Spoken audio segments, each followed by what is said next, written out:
भारत माता की, भारत माता की, भारत माता की, वंदे वंदे वंदे।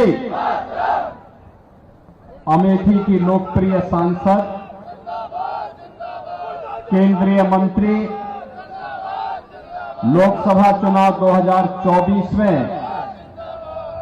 भारतीय जनता पार्टी, अपना दल, निषाद पार्टी, राजभर पार्टी, राष्ट्रीय लोक दल के द्वारा समर्थित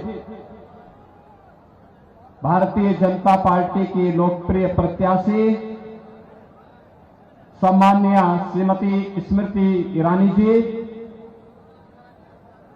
प्रदेश सरकार में मेरे सहयोगी मंत्री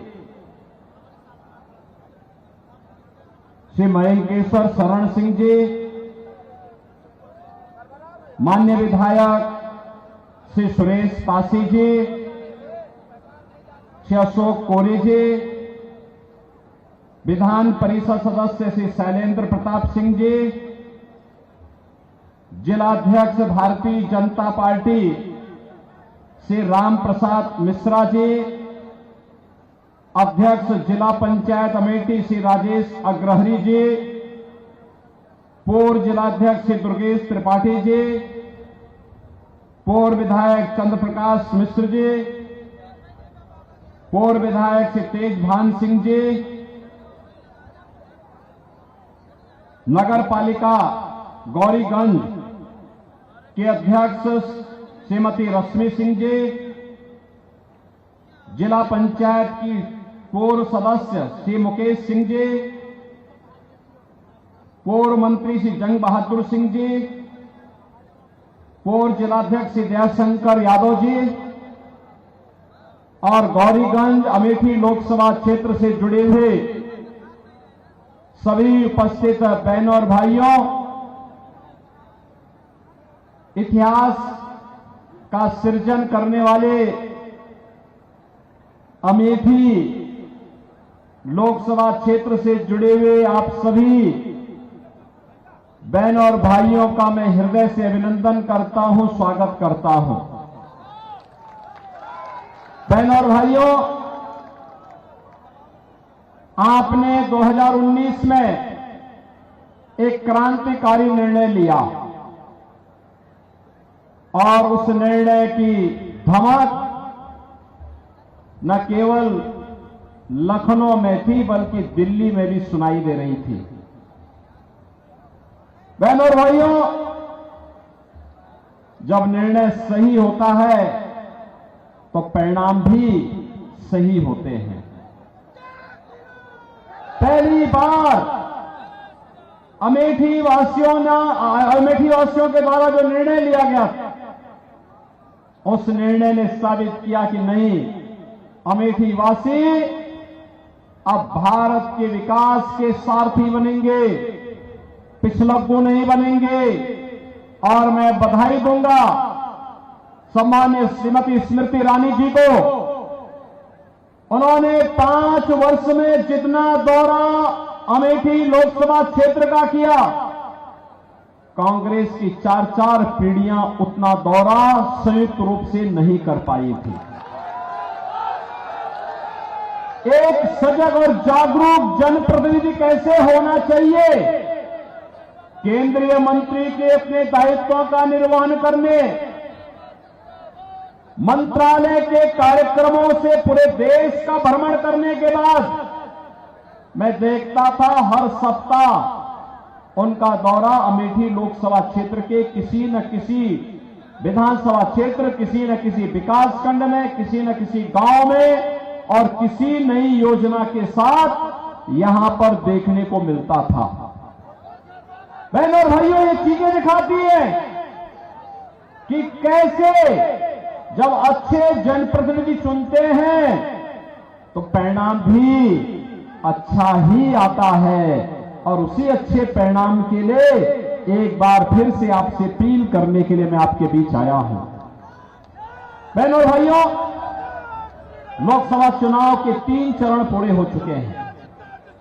पूरे देश के अंदर आधा चुनाव संपन्न हो चुका है और अब चौथे चरण का चुनाव कल है। कल फिर 10 राज्यों में 96 सीटों पर चुनाव है।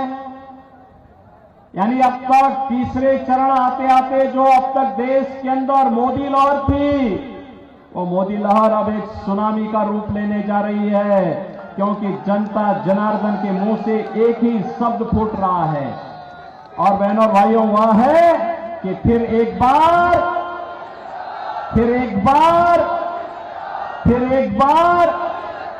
अब की बार ये 400 पार।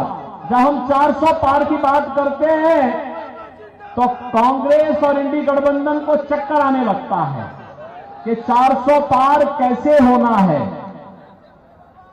बहनों और भाइयों, मैं आपसे बताना चाहता हूं सबसे पहली बात कि कांग्रेस समर्थन के लिए किसी भी पार्टी को समर्थन करने के लिए पूरा बहुमत की सरकार बनाने के लिए 273 सीट चाहिए। कांग्रेस इतनी सीटों पर ही चुनाव नहीं लड़ पा रही पूरे देश के अंदर, तो क्या ये सरकार बनाएगी क्या? दूसरा है जो कांग्रेस मॉडल देना चाहती है, बहनों और भाइयों, उससे बचना। इसलिए बचना, मैं उसमें बाद में आता हूं, लेकिन जब देश के अंदर अलग अलग राज्यों में मुझे जाने का अवसर प्राप्त हुआ, पश्चिम में पहले चरण, दूसरे चरण, तीसरे चरण के मतदान के बाद जब भी हम जनता जनार्दन के पास गए, हमने कहा भी फिर एक बार मोदी सरकार आप चिल्ला रहे हैं, अब की बार 400 पार की बात कर रहे हैं, कैसे होगा? तो हर एक ओर से एक आवाज आती थी और वो आवाज क्या आती थी? लोग एक ही बात कहते थे कि जो राम को लाए हैं, और ये तो अवध क्षेत्र है, अवध क्षेत्र के लिए तो एक नया बिहान है, एक नया सवेरा है। 500 वर्षों का इंतजार समाप्त हुआ है। अयोध्या में प्रभु रामलला विराजमान हुए हैं और इसकी बधाई आप सबको, विशेष रूप से बधाई। और इस पूरी लड़ाई को अगर आप देश के अंदर देखेंगे ना, मोदी जी के तीसरी बार आने का प्रधानमंत्री बनने का दो ही विरोध कर रहे हैं। दो लोग कौन है? एक रामद्रोही है और एक पाकिस्तान है। यही दो विरोध कर रहे हैं। पाकिस्तान को भी अच्छा नहीं लग रहा है, क्योंकि उसे मालूम है कांग्रेस के समय जब आतंकी विस्फोट होते थे तो कांग्रेस के नेता क्या कहते थे? कांग्रेस के नेता कहते थे वो सीमा पार से। आज तो नहीं है ना सीमा पार का आतंक। आज तो जोर से बम विस्फोट हो, कहीं पे पटाखा फट जाए ना तो पाकिस्तान सबसे पहले सफाई देता कि साहब मेरा हाथ नहीं है, क्योंकि उसे मालूम है ये मोदी जी के नेतृत्व में नया भारत है, ये छेड़ता नहीं है, लेकिन कोई छेड़ता है तो उसको छोड़ता भी नहीं है।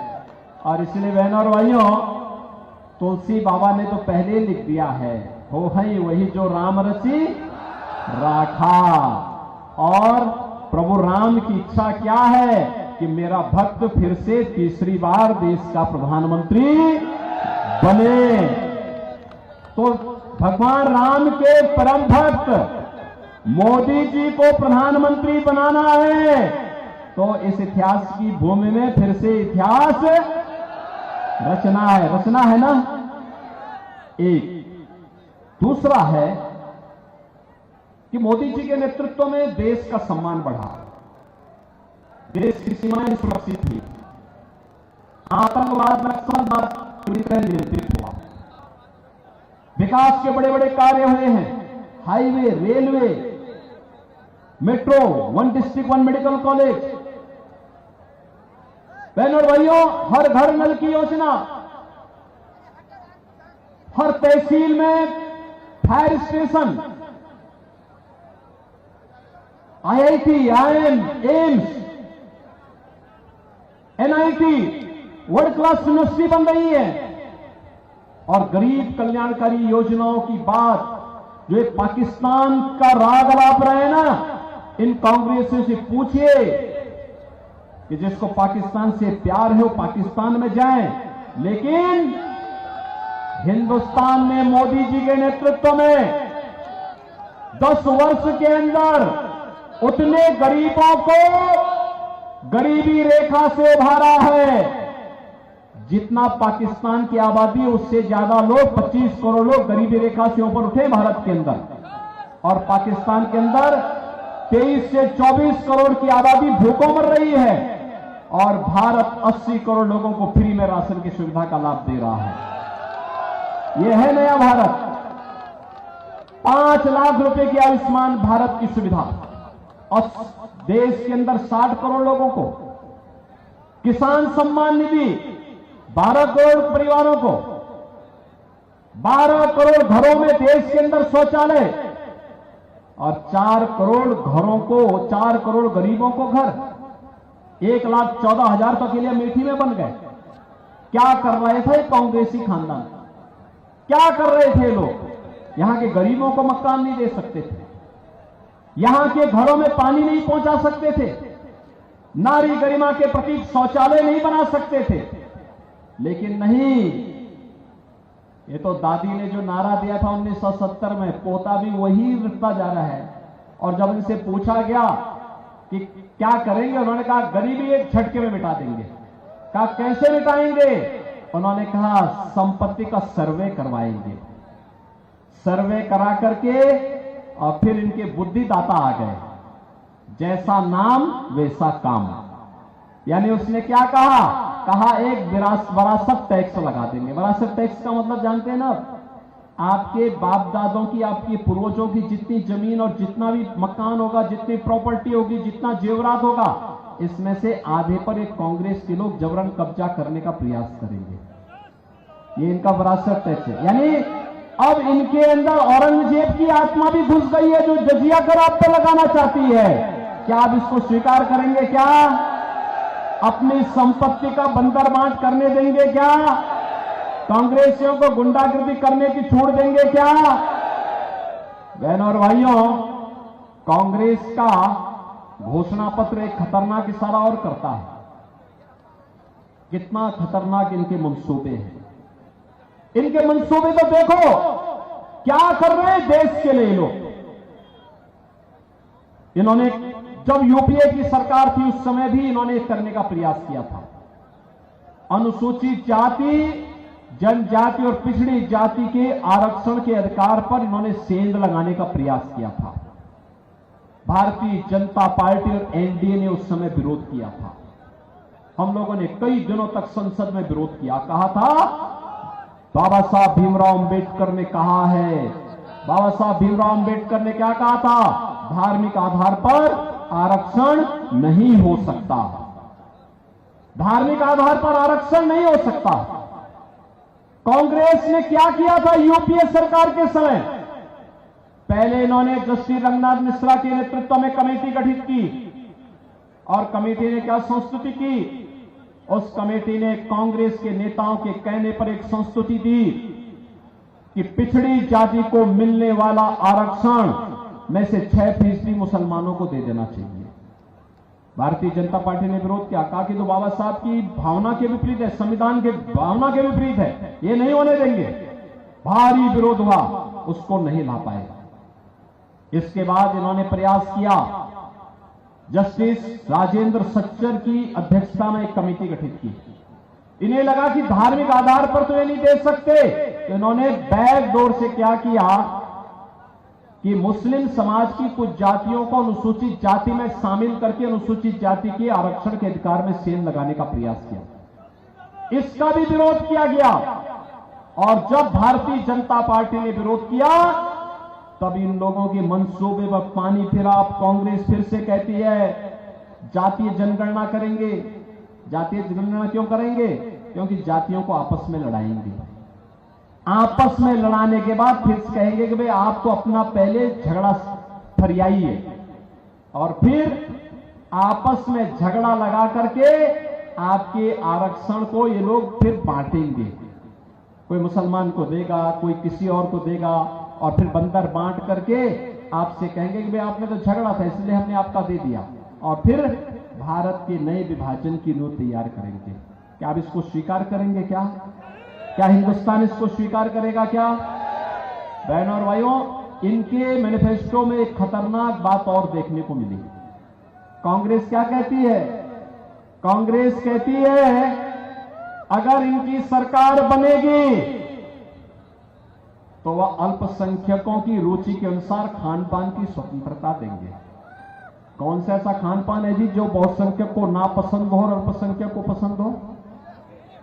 बहनों और भाइयों, रोटी सब खाते हैं, चावल सब खाते हैं, खिचड़ी सब खाते हैं, खीर सब खाते हैं, फल भी सब खाते हैं, लेकिन एक जगह के ठहर जाता है। जब मुसलमान गौ मांस की तरफ जाता है तो हिंदू उसका विरोध करता है, कहता नहीं, ये नहीं स्वीकार होगा। कांग्रेस अब गौ हत्या को भी प्रश्रय देगी। क्या आप इस पाप को स्वीकार करेंगे? क्या अमेठी इस पाप को स्वीकार करेगा? क्या हिंदुस्तान इस पाप को स्वीकार करेगा? क्या कांग्रेस के मंसूबे पूरे होंगे? क्या बहनों और भाइयों, इस पाप में हम भागीदार नहीं बन सकते। अरे पहले तो 500 वर्षों का इंतजार समाप्त होकर के अयोध्या में रामलला विराजमान हुई। अयोध्या में राम मंदिर में कितने रोड़े इन्होंने अटकाए। इनके बुद्धिदाता क्या कहते हैं? भारत के अंदर राम मंदिर का निर्माण नहीं होना चाहिए। समाजवादी पार्टी इनकी जो सहयोगी दल है वो क्या कहती है कि राम मंदिर बेकार बना।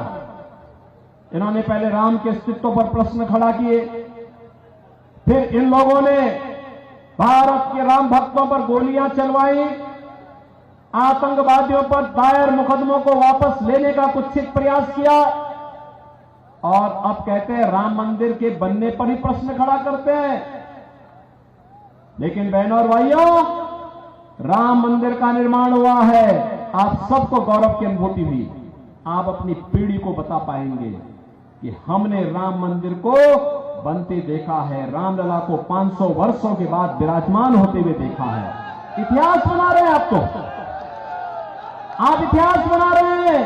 राम मंदिर के लिए आने वाली पीढ़ी को आप बता पाएंगे कि हमने राम मंदिर का निर्माण हमारे इस समय में हुआ है, इस लोक को भी बताएंगे, और बहनों और भाइयों अगली पीढ़ी को भी बता पाएंगे, और अपने पूर्वजों के पास जब परलोक में जाएंगे तो वहां भी अपने पूर्वजों को हम बता पाएंगे कि हां, आपके संकल्पों की पूर्ति, आपके आज के संकल्प की पूर्ति हम लोगों ने किया था, क्योंकि हमने मोदी जी को चुना था।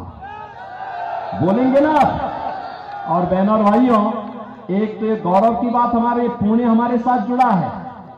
अगर कांग्रेस की तरफ धोखे से भी हमने वोट दे दिया और कांग्रेसियों ने गौ हत्या की छूट दी, तो उस पाप से हम फिर वंचित नहीं रह पाएंगे। अगर राम मंदिर का पुण्य हमारे साथ में है तो कांग्रेसियों के द्वारा गौ हत्या का पाप भी हमारे ऊपर थोप दिया जाएगा, और इस पाप में कभी शरीक मत होना। और इसीलिए मैं आज आपसे कहने के लिए आया कि पूरे देश के अंदर की जो आवाज है कि जो राम को लाए हैं हम उनको लाएंगे। और बहनों और भाइयों, इस अभियान के साथ हम सबको जुड़ना है।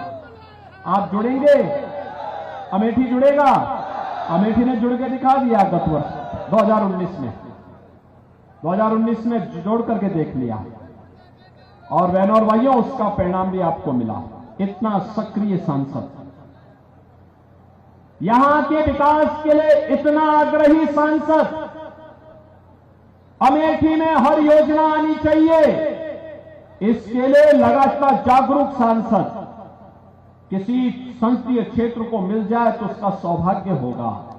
और बहनों और भाइयों, इस बार तो गौरीगंज के हमारे सभी प्रतिनिधि आपके साथ में हैं, बीजेपी के साथ में हैं। सबने कहा, आपने देखा ना, मैं तो अमेठी और रायबरेली की जनता का इसलिए अभिनंदन करूंगा कि आपने जिन्हें भी अपना प्रतिनिधि चुना, अगर राम मंदिर का विरोध कांग्रेस ने किया तो उन्होंने कांग्रेस ने, समाजवादी पार्टी ने किया तो उन्होंने समाजवादी पार्टी से विद्रोह किया। कहा कि वे देखो सब कुछ स्वीकार करेंगे लेकिन राम का अपमान स्वीकार नहीं करेंगे। हां, गौरीगंज से आपने राकेश प्रताप सिंह को विधायक बनाया। जब समाजवादी पार्टी ने कहा कि अयोध्या में यह प्रस्ताव समाजवादी पार्टी का ही था, उन्होंने कहा था कि इतने लोग देश दर्शन करने के लिए अयोध्या आ रहा है और अगर सभी विधायक एक साथ जाएं तो भाई, मैंने कहा भी हम तो सुविधा दे सकते हैं। मैं स्वयं अयोध्या गया था, अयोध्या में सारी व्यवस्था कराया था और व्यवस्था कराने के बाद जब मैंने देखा कि समाजवादी पार्टी ने तो विरोध कर दिया, कहा कि नहीं हम अयोध्या नहीं जाएंगे, तो उसके बाद बहनों और भाइयों, ये राम मंदिर का आज भी विरोध करते हैं। इनको राम मंदिर से परहेज है। भारत के अंदर राम और राष्ट्र एक दूसरे के पूरक है, अलग करके देखा ही नहीं जा सकता। और राम मंदिर का विरोध ये लोग करते हैं, इसका मतलब पाकिस्तान के साथ इनकी भावनाएं जुड़ रही हैं और ऐसे लोगों को हमें कतई स्वीकार नहीं करना है। इन सब के मंसूबे आपको देख लिए ना, और इसीलिए मैं धन्यवाद दूंगा मैं इन सभी विधायकों को जिन्होंने समाजवादी पार्टी से कहा कि भाई देखो राजनीति बहुत हो जाएगी, लेकिन हम लोग भगवान राम का विरोध स्वीकार नहीं कर सकते, भगवान राम का अपमान स्वीकार नहीं कर सकते। राकेश प्रताप सिंह ने भी विरोध किया, रायबरेली में पांडे जी ने विरोध किया। उन्होंने कहा कि नहीं, ये सब कुछ हो सकता है, लेकिन अगर भगवान राम का विरोध करोगे तो फिर हम इसका मुंह तोड़ जवाब देंगे, चाहे वह कोई भी क्यों ना हो। और बहनों और भाइयों, आज तो पूरी अमेठी एक बार फिर से भारतीय जनता पार्टी की लोकप्रिय प्रत्याशी सम्मान्य स्मृति जी के समर्थन में खड़ा हुआ है।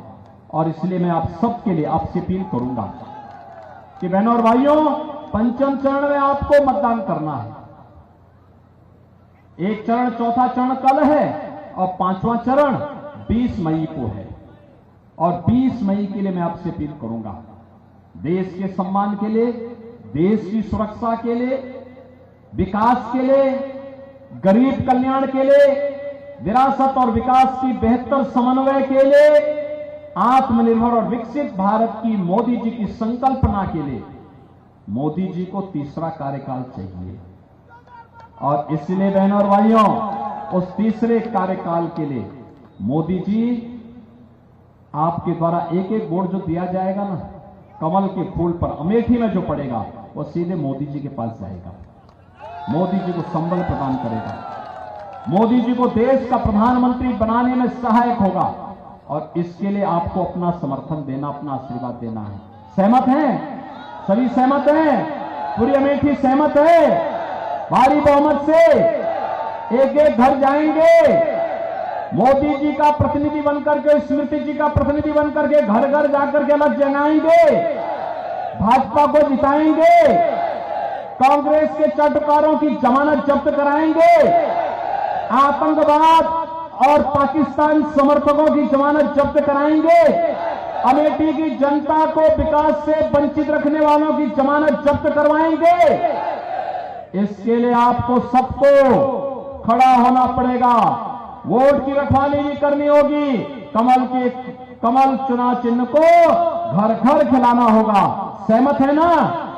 तो फिर मेरे साथ बोलेंगे, भारत माता की, भारत माता की, भारत माता की जय श्री राम, जय जय श्री राम।